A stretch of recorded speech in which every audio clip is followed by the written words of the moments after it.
अर्थाने गेले अनेक वर्ष आल्यापासून बरीचशी म्हणजे आज भराडी देवीकडची रस्त्याची 22 कोटीची कामे, त्यानंतर सुमारे रेल्वे नूतनीकरणासाठी सुमारे जवळजवळ 20-25 कोटीची कामं, ह्या कामाबरोबर आज नौदल सेनेच्या कार्यक्रमानिमित्ताने केलेली कामे, ही सर्व कामे घाई गडबडीत विदाउट टेंडर आणि स्वतःच्या लाडक्या ठेकेदारांना द्यायचं त्यांचं काम चाललेलं आहे.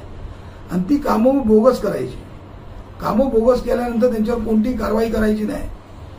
आम्ही मागचे गेल्या वर्षापासून सांगतोय की डीएलपी मध्ये जे कामं आहे त्या कामांकडून मी दुरुस्ती करून घ्या आणि कामं चांगली करून द्या, पण त्याच्याकडे दुर्लक्ष त्यांचं आहे.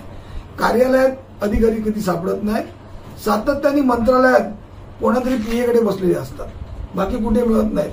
कार्यालयात कोणत्याही अधिकाऱ्यांनी तिथे थांबलं पाहिजे, पण आता यांचा आम्ही हालचाल रजिस्टर मागू, त्यांच्या ठिकाणी जाऊन सातत्याने भेट देऊन त्यांच्या रजिस्टर नोंद करू.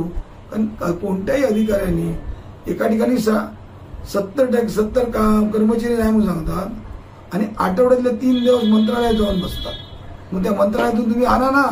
जसं निधीची कामं आणताय स्वतःच्या स्वार्थासाठी आणि स्वतःच्या भल्यासाठी ही आणताय, त्यामुळे या आमच्या शाखा अभियंता म्हणजे बेरोजगार जे आहेत आपले तुमचे शाखा अभियंता, त्यांनी माहिती घेतली असता नौदलाची कामं जी झालेली आहेत, हेलिपॅड असून दे की समुद्राच्या बाजूचं सौंदर्यीकरण असून दे, हे काम 25% दराचं 100% दराने केलेलं आहे. मग हेलिपॅड असून दे, हेलिपॅड 2 फुटाचा भराव दाखवला आहे, पण प्रत्यक्ष आमच्या माणसाने बघितल्यानंतर 150 mm भराव दिसतोय हॉटमिक्सचा. अशा पद्धतीचे जर होत असतील, आताही वरोड्याचं ज्या सेंट उर्सुलाकडे जाताना ब्रिजवर पाणी थांबतं आणि वाहतूक थांबते, त्या वाहतुकीच्या ठिकाणी जो भराव घातलाय तो भराव नदीतले गोटे, नदीतली माती आणून त्या ठिकाणचा 2 फुटाचा आता सध्या भराव टाकलेला आहे. पण हे नदीतले गोटे टाकण्याचं एस्टिमेटला नाही आहे. एस्टिमेटला त्यांनी माती आणून टाकायची आहे. त्या माती आणण्यासाठी त्याला वाहतुकीचे दर दिलेले आहेत.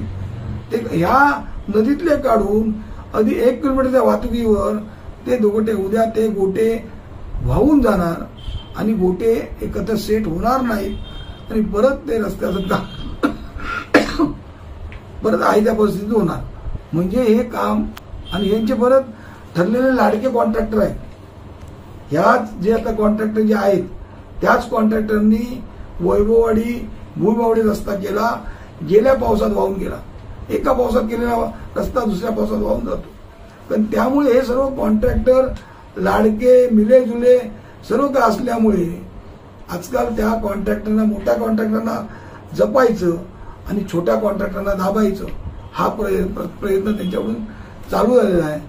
उत्तरं देताना पण चुकीची उत्तरं द्यायची. आज मी केलेला आरटीआयची माहिती, जर तुम्ही 4 तारखेच्या मोदींच्या कार्यक्रमात एस्टिमेट एमबी रेकॉर्ड केला, काही लोकांची बिलं दिला, तर त्याची तुम्ही आम्ही मेजरमेंट शीट द्यायला हवी. तर मेजरमेंट शीट ते अद्याप देत नाही. काही मेजरमेंट शीट कामं संपली तरी त्यांच्याकडे मेजरमेंट शीट नाही आहे, किंवा काही मेजरमेंट शीट त्यांच्याकडून बिलं दिली पण हरवली गेली आहेत, असे ऐकिवात आलेलं आहे.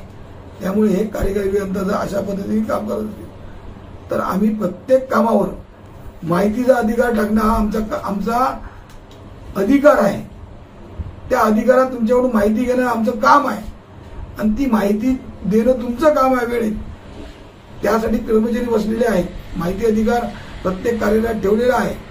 आणि जर तसं वाटत असेल तर जिल्ह्यात यापुढे या सर्व झालेल्या कामांची चौकशी करण्याकरता क्वालिटी कंट्रोल नाही, वेगळ्या एजन्सीकडून कंट्रोल करण्याकरता आम्ही अधीक्षक अभियंता इथे बोलून आंदोलन करणार आहोत.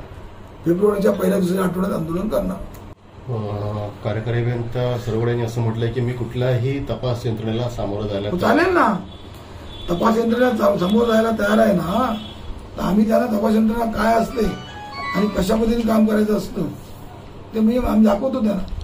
त्यांनी असं देखील म्हटलं आहे की परशुराम वापरकर हे चांगले प्रशासकीय नॉलेजचे आमदार आहेत. त्यांनी जिल्ह्याच्या विकासाला सहकार्य करावं, आपण एक मिळून काम करूया असं देखील सांगितलं आहे. काय सांग? नाही, कसं आहे, विकास काम करायला आम्ही सहकार्य आतापर्यंत काही लोकांना करत आलो, पण विकासाच्या नावावर कोणाचं तरी भलं आणि कोणाचं तरी हे आहे. सरोवर साहेबांनी पण लक्षात ठेवावं, 2.5 वर्ष राहिलेली आहे. सिंधुदुर्ग जिल्हा हा मोठा चिकित्सकांचा लोकांचा आहे. एकदा पाठी लागले तर मग काय ते आम्ही दाखवतो. तुम्ही ज्या चौकशीला तयार झाल ना त्या चौकशीची आम्ही माहिती घेतो आणि तुम्हाला जे काय आहे ते प्रशासकीय बाब काय असतील दाखवतो.